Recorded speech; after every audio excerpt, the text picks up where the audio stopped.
শুভ সকাল প্রিয় শিক্ষার্থীবৃন্দ। আমরা বাংলা দ্বিতীয় পত্রের নাটক সিরাজউদ্দৌলা নাটক নিয়ে তোমাদের সাথে আলোচনা করেছিলাম। আমরা ইতোমধ্যে নাটকের সংজ্ঞা, প্রকারভেদ, বৈশিষ্ট্য, গঠন বৈশিষ্ট্য এগুলো নিয়ে আলোচনা করেছি। আমি আজকে তোমাদের সাথে সিরাজউদ্দৌলা নাটকের মূল আলোচনা গত ক্লাসে করেছি। আজকে আমি মূল নাটক, যেটি আমাদের পাঠ্য বইয়ের যে নাটক রয়েছে, সেই পাঠ্য বইয়ের সিরাজউদ্দৌলা নাটকটি আমরা আজকে পাঠ্য বই থেকে আলোচনা করব। তো এই নাটকটি 4 অঙ্কে 12টি দৃশ্যে বিভক্ত। প্রথম অঙ্কের প্রথম দৃশ্যটা আজকে আমরা আলোচনা করব। প্রথম অংশে যে ঘটনাটি, যে নবাব সিরাজউদ্দৌলা তিনি কলকাতা দুর্গ আক্রমণ করবার জন্য রাজা মানিক চাঁদ এবং মীর মর্দানকে পাঠিয়েছেন। রায়দুর্লভের পুত্র রাজবল্লভের পুত্র কৃষ্ণবল্লভকে আশ্রয় দেবার অপরাধে কলকাতা নবাব সৈন্য কলকাতা দুর্গ আক্রমণ করেছে এবং এই নবাব সৈন্যের আক্রমণের মুখে ইংরেজদের অবস্থা অত্যন্ত নাস্তানাবুদ হয়ে পড়ে এবং অনেকে পালিয়ে যায়। ক্যাপ্টেন ক্লেটন, মিনচিন, আরো অনেকে প্রাণ ভয়ে নবাব সৈন্যের এই আক্রমণ হাত থেকে বাঁচবার জন্য প্রাণ ভয়ে পালিয়ে যায়। তো সেখানে ওয়াটস, হলোওয়েল কয়েকজন ছিল, অবশিষ্ট ছিল, তারা নবাব সৈন্যের কাছে আত্মসমর্পণ করে। তো আমরা এই অংশটুকু আজকে আমরা আলোচনা করছি, যে সিরাজউদ্দৌলা নাটকের লেখকের যে একটা সূচনা পর্বের বক্তব্য, এটি আমরা একটু দেখে নিতে চাই। এক স্বাধীন বাংলা থেকে আরেক স্বাধীন বাংলায় আসতে বহু দুর্যোগের পথ আমরা পাড়ি দিয়েছি, বহু লাঞ্ছনা, বহু পীড়নের গ্লানি আমরা সহ্য করেছি। দুই বাংলার ভেতরে আমাদের সম্পর্ক তাই অত্যন্ত গভীর। আজ এই নতুন দিনের প্রান্তে দাঁড়িয়ে বিস্তৃত অতীতের পানে দৃষ্টি ফেরালে বাংলার শেষ সূর্যালোকিত দিনের সীমান্ত রেখায় আমরা দেখতে পাই নবাব সিরাজউদ্দৌলাকে। নবাব সিরাজের দুর্বহ জীবনের মর্মন্তুদ কাহিনী আমরা স্মরণ করি গভীর বেদনায়, গভীর সহানুভূতিতে। সে কাহিনী আমাদের ঐতিহ্য। আজ তাই অতীতের সঙ্গে একাত্ম হবার জন্য আমরা বিস্মৃতির জবনিকা উত্তোলন করছি। তো নবাব সিরাজউদ্দৌলার সঙ্গে বাংলার, বিহার, উড়িষ্যার নবাব সিরাজউদ্দৌলার সঙ্গে আমাদের পূর্ব পাকিস্তান তৎকালীন তথা পরবর্তী সময়ের যে বাংলাদেশ, এই বাংলাদেশের গভীর একটা সম্পর্ক রয়েছে। সিরাজউদ্দৌলা তিনি আমাদেরও নবাব ছিলেন। তার পতনের মধ্য দিয়ে ভারতবর্ষে যে পরাধীনতার গ্লানি, দীর্ঘ প্রায় 150 বছরের ব্রিটিশ শাসন শোষণের যে অত্যাচার, নির্যাতনের যে ঘটনা, সেটি শিকার আমরাও হয়েছি। এই কারণে সিরাজউদ্দৌলার পরাজয় এক অর্থে আমাদের বাঙালিদের পরাজয়। ঠিক একইভাবে যখন পাকিস্তানি শাসন শোষণে আমরা নির্যাতিত ছিলাম, নিপীড়িত ছিলাম, সেই সময় আমরা সিরাজউদ্দৌলার কাছ থেকে অনুপ্রেরণা নেবার চেষ্টা করেছি। বাংলার শেষ স্বাধীন নবাব সিরাজউদ্দৌলা তার রাজ অমাত্য বর্গদের বিশ্বাসঘাতকতার জন্য, দেশপ্রেমহীনতার জন্য, প্রাসাদ ষড়যন্ত্রের জন্য তিনি পরাজয়ের গ্লানি মাথায় তুলে নিয়েছিলেন। তো আমরা প্রথম অংশে, প্রথম দৃশ্যে যে চরিত্রগুলো পাই, ক্যাপ্টেন ক্লেটন, ওয়ালি খান, জর্জ, হলওয়েল, উমিচাঁদ, মীরমর্দান, মানিক চাঁদ, সিরাজ, রায় দুর্লভ এবং ওয়াটস, এই চরিত্রগুলো আমরা প্রথম অঙ্কে প্রথম দৃশ্যের মধ্যে পাই। প্রথম অঙ্কটা শুরু হচ্ছে এইভাবে: নবাব সৈন্য দুর্গ আক্রমণ করছে, দুর্গের ভেতরে ইংরেজদের অবস্থা শোচনীয়, তবু যুদ্ধ না করে উপায় নেই। তাই ক্যাপ্টেন ক্লেটন দুর্গ প্রাচীরের এক অংশ থেকে মুষ্টিমেয় গোলন্দাজ নিয়ে কামান চালাচ্ছেন। ইংরেজ সৈন্যের মনে কোনো উৎসাহ নেই, তারা আতঙ্কগ্রস্ত হয়ে পড়েছে। ক্লেটন: প্রাণপণে যুদ্ধ করো সাহসী ব্রিটিশ সৈনিক, যুদ্ধে জয়লাভ অথবা মৃত্যুবরণ, এই আমাদের প্রতিজ্ঞা। Victory or death, victory or death. Captain Clayton আবারও বলছেন, তোমরাও প্রাণপণে যুদ্ধ করো বাঙালি বীর, বিপদ আসন্ন দেখে কাপুরুষের মতো হাল ছেড়ে দিও না, যুদ্ধ করো, প্রাণপণে যুদ্ধ করো, victory or death. Captain Clayton British সৈনিকদের এবং বাঙালি সৈনিকদের সাহস যোগাবার চেষ্টা করেছেন। নবাব সৈন্য আক্রমণ করেছে, তাদের অবস্থা অত্যন্ত শোচনীয় নাস্তানাবুদ, তারপরেও যুদ্ধ মাঠ থেকে ফিরে আসা যাবে না, যে কোনো মূল্যে হয় মৃত্যুবরণ অথবা বিজয়, এই হচ্ছে যুদ্ধের মূল মন্ত্র। তাই তিনি ব্রিটিশ সৈনিক এবং বাঙালি সৈন্যদের উৎসাহ দেওয়ার চেষ্টা করছেন। ওয়ালি খান বলছেন, যুদ্ধ বন্ধ করবার আদেশ দিন ক্যাপ্টেন ক্লেটন, নবাব সৈন্য দুর্গের কাছাকাছি এসে পড়েছে। ক্লেটন: না, ওয়ালি খান, এক্ষুনি যুদ্ধ বন্ধ করুন, নবাব সৈন্যের কাছে আত্মসমর্পণ না করলে দুর্গের একটি প্রাণীকেও তারা রেহাই দেবে না। ক্লেটন: চুপ কর বেঈমান, কাপুরুষ বাঙালির কাছে যুদ্ধ বন্ধ হবে না। ওয়ালি খান: ওসব কথা বলবেন না সাহেব, ইংরেজদের হয়ে যুদ্ধ করছে কোম্পানির টাকার জন্যে, তা বলে বাঙালি কাপুরুষ নয়, যুদ্ধ বন্ধ না করলে নবাব সৈন্য এখনই তার প্রমাণ দেবে। ক্লেটন: হোয়াট, যত বড় মুখ নয় তত বড় কথা। জর্জ: ক্যাপ্টেন ক্লেটন, অধিনায়ক এনসাইন পিকার্ডের পতন হয়েছে, প্যারিস পয়েন্টের সমস্ত ছাউনি ছারখার করে দিয়ে ভারী ভারী কামান নিয়ে নবাব সৈন্য দুর্গের দিকে এগিয়ে আসছে। ক্লেটন: কি করে তারা এখানে আসবার রাস্তা খুঁজে পেল? জর্জ: উমিচাঁদের গুপ্তচর নবাব ছাউনিতে খবর পাঠিয়েছে, নবাবের পদাতিক বাহিনী দমদমের সরু রাস্তা দিয়ে চলে এসেছে, আর গোলন্দাজ বাহিনী শিয়ালদহের মারাঠা খাল পেরিয়ে বন্যা স্রোতের মতো ছুটে আসছে। ক্লেটন: বাধা দেবার কেউ নেই? ক্যাপ্টেন মিনচিন দমদমের রাস্তাটা উড়িয়ে দিতে পারেননি? George: captain Minchin, councillor Falkland আর ম্যানিংহাম নৌকোয় করে দুর্গ থেকে পালিয়ে গেছেন।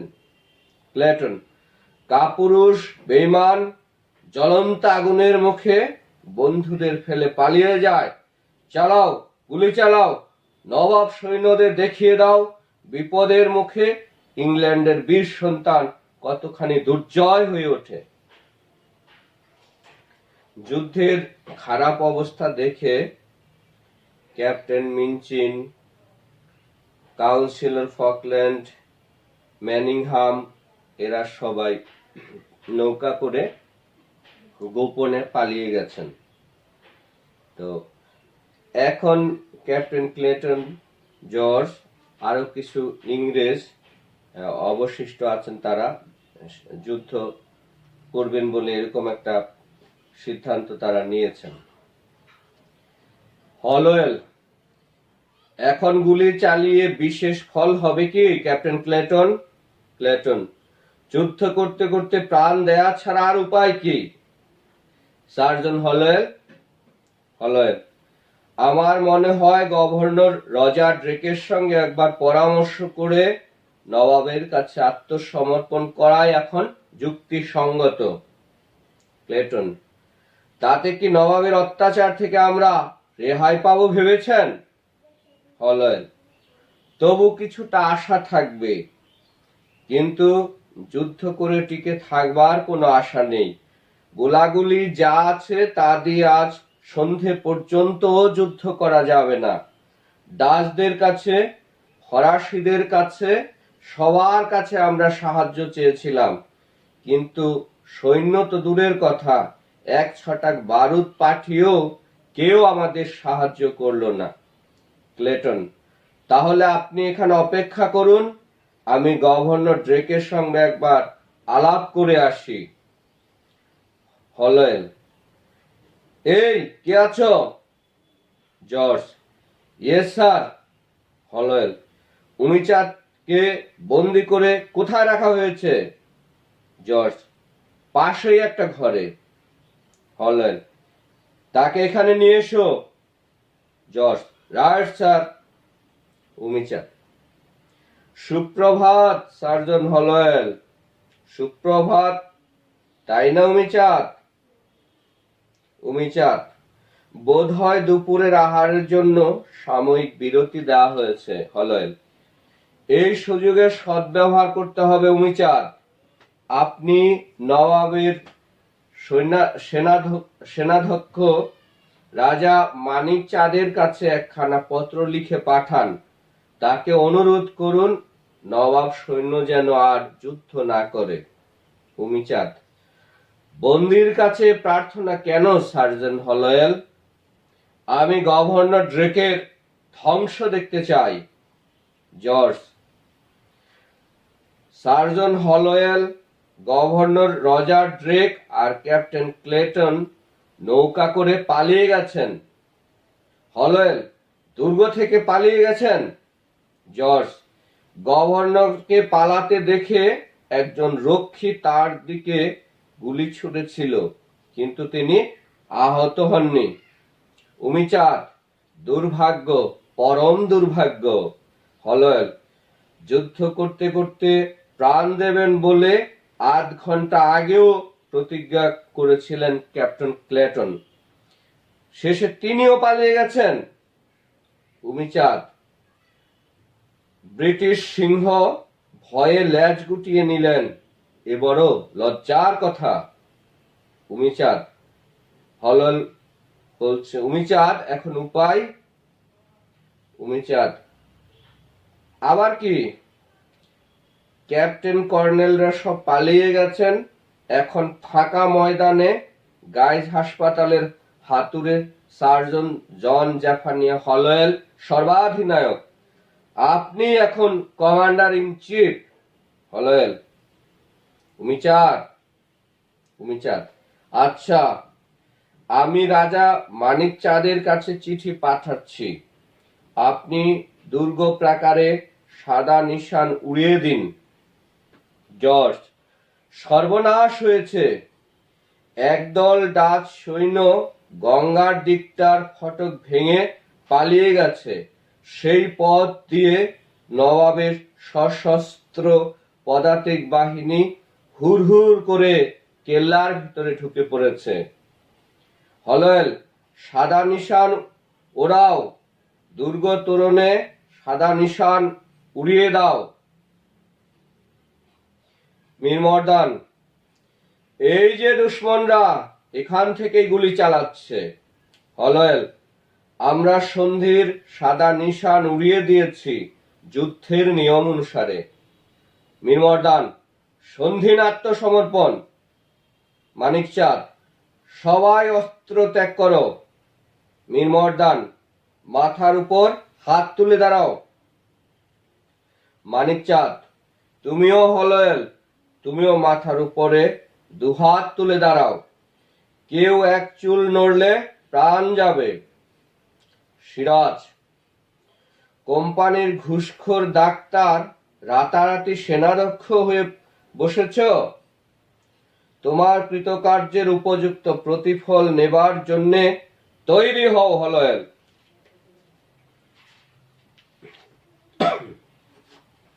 হলয়েল আশা করি নবাব আমাদের উপরে জুলুম করবেন না। সিরাজ জুলুম এ পর্যন্ত তোমরা যে আচরণ করে এসেছ তাতে তোমাদের উপরে সত্যিকার জুলুম করতে পারলে আমি খুশি হতুম। গভর্নর ড্রেক কোথায়? তিনি কলকাতার বাইরে গেছেন। সিরাজ কলকাতার বাইরে গেছেন না প্রাণ নিয়ে পালিয়েছেন? আমি সব খবর রাখি হলয়েল। নবাব সৈন্য কলকাতা আক্রমণ করবার সঙ্গে সঙ্গে রজার ড্রেক প্রাণ ভয়ে কুকুরের মতো লেজ গুটিয়ে পালিয়েছে। কিন্তু কৈফিয়ত তবু কাউকে দিতেই হবে। বাংলার বুকে দাঁড়িয়ে বাঙালির বিরুদ্ধে অস্ত্র ধরবার স্পর্ধা ইংরেজ পেল কোথা থেকে? আমি আজ তার কৈফিয়ত চাই। হলয়েল আমরা নবাবের বিরুদ্ধে যুদ্ধ করতে চাইনি, শুধু আত্মরক্ষার জন্যে। সিরাজ শুধু আত্মরক্ষার জন্যেই কাশিম বাজার কুঠিতে তোমরা গোপনে অস্ত্র আমদানি করেছিলে, তাই না? খবর পেয়ে আমার হুকুমে কাশিম বাজার কুঠি জ্বালিয়ে দেওয়া হয়েছে। বন্দি করা হয়েছে ওয়ার্স আর কলেটকে। রায়দুর্লভ জাহাপনা। সিরাজ বন্দি ওয়ার্সকে এখানে হাজির করুন। সিরাজ তোমরা ভেবেছ তোমাদের অপকীর্তির কোনো খবর আমি রাখি না। ওয়ার্স ইওর এক্সেলেন্সি। সিরাজ আমি জানতে চাই তোমাদের অশিষ্ট আচরণের জবাবদিহি কে করবে? কাশিম বাজারে তোমরা গোলাগুলি আমদানি করছো, কলকাতার আশেপাশের গ্রামের পর গ্রাম তোমরা নিজেদের দখলে আনছো, দুর্গ সংস্কার করে তোমরা সামরিক শক্তি বৃদ্ধি করছো, আমার নিষেধ অগ্রাহ্য করে কৃষ্ণবল্লভকে তোমরা আশ্রয় দিয়েছ। বাংলার মসনদে বসবার পর আমাকে তোমরা নজরানা পর্যন্ত পাঠাওনি। তোমরা কি ভেবেছ এইসব অনাচার আমি সহ্য করব?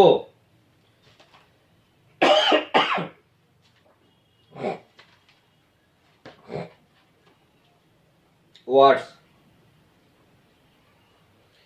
আমরা আপনার অভিযোগের কথা কাউন্সিলরের কাছে পেশ করব। সিরাজ তোমাদের ধৃষ্টতার জবাবদিহি না হওয়া পর্যন্ত বাংলাদেশে তোমাদের বাণিজ্য করবার অধিকার আমি প্রত্যাহার করছি। ওয়ার্স কিন্তু বাংলাদেশে বাণিজ্য করবার অনুমতি দিল্লির বাদশাহ আমাদের দিয়েছেন। সিরাজ বাদশাকে তোমরা ঘুষের টাকায় বশীভূত করেছ, তিনি তোমাদের অনাচার দেখতে আসেন না। হলয়েল ইওর এক্সেলেন্সি নবাব আলীবর্দী আমাদের বাণিজ্য করবার অনুমতি দিয়েছেন,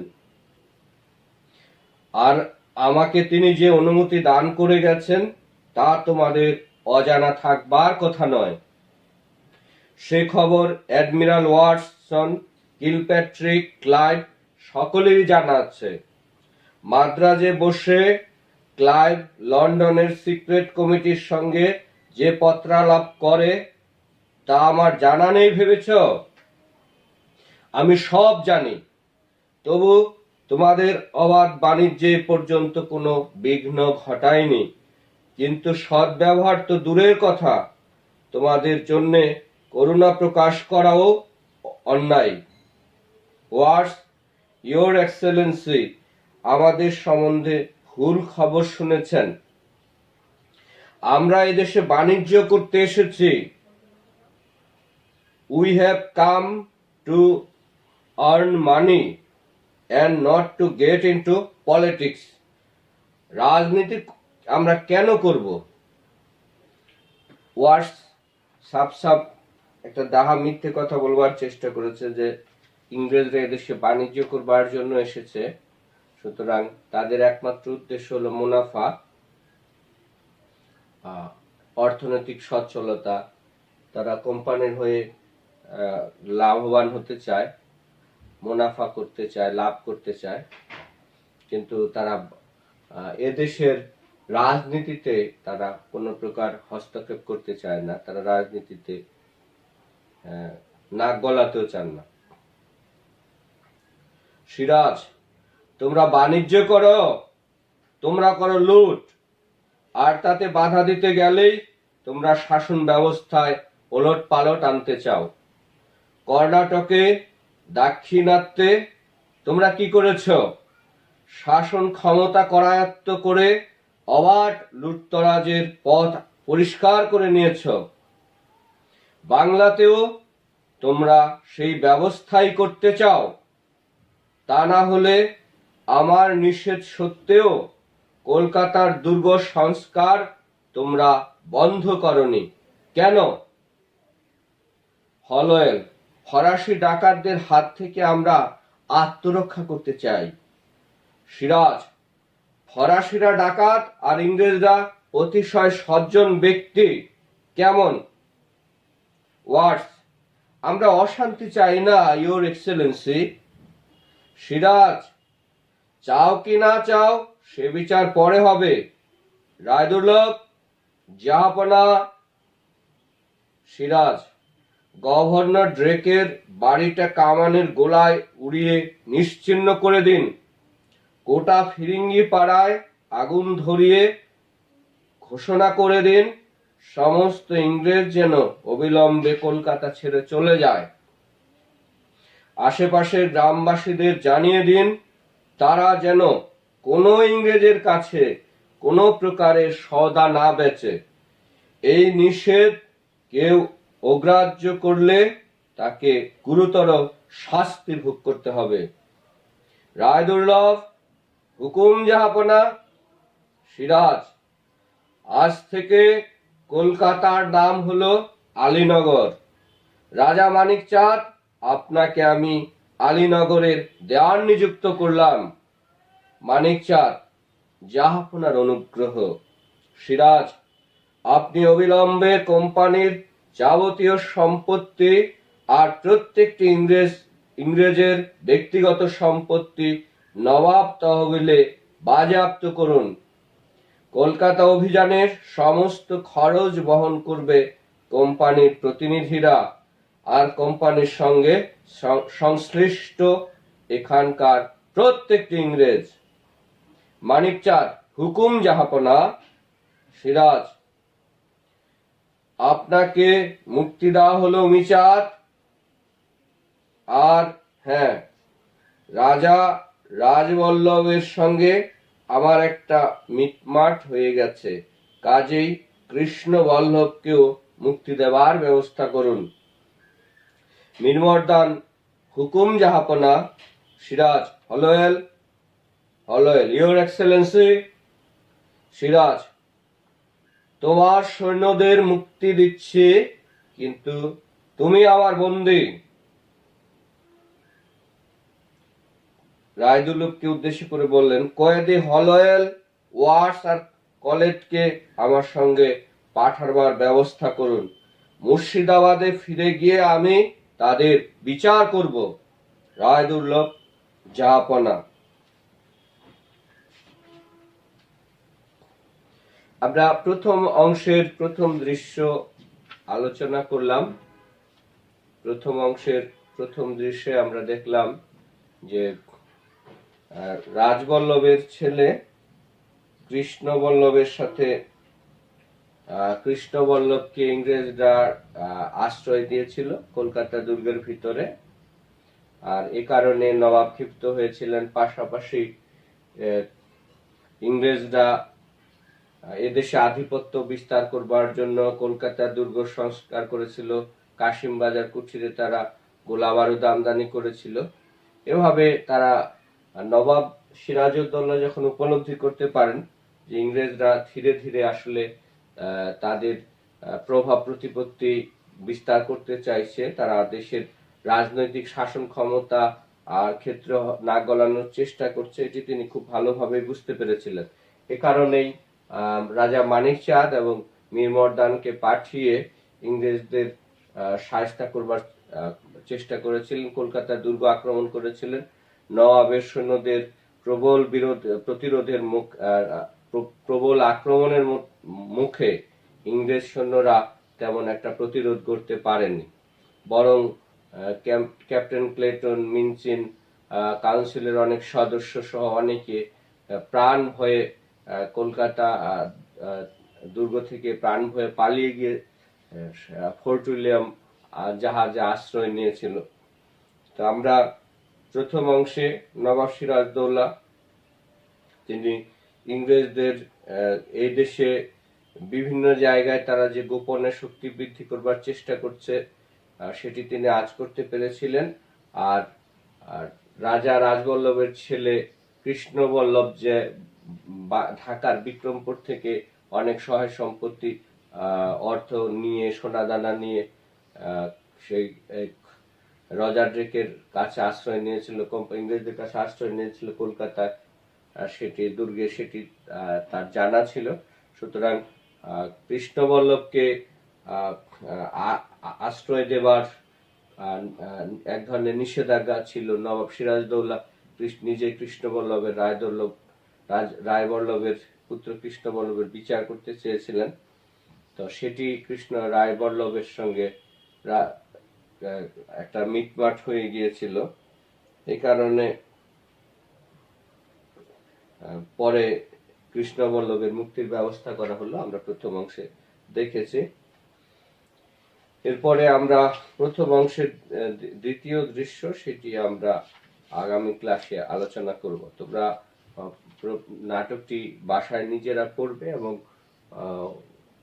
আমরা এই নাটক নিয়ে যে বিস্তৃত আলোচনা করেছি সেটি তোমরা নিয়মিত আমাদের ক্লাসগুলো অনুসরণ করবে এবং আমরা দ্বিতীয় দৃশ্যটি আগামী ক্লাসে আলোচনা করব। তোমাদের সবাইকে অনেক ধন্যবাদ জানিয়ে আজকের ক্লাস শেষ করছি।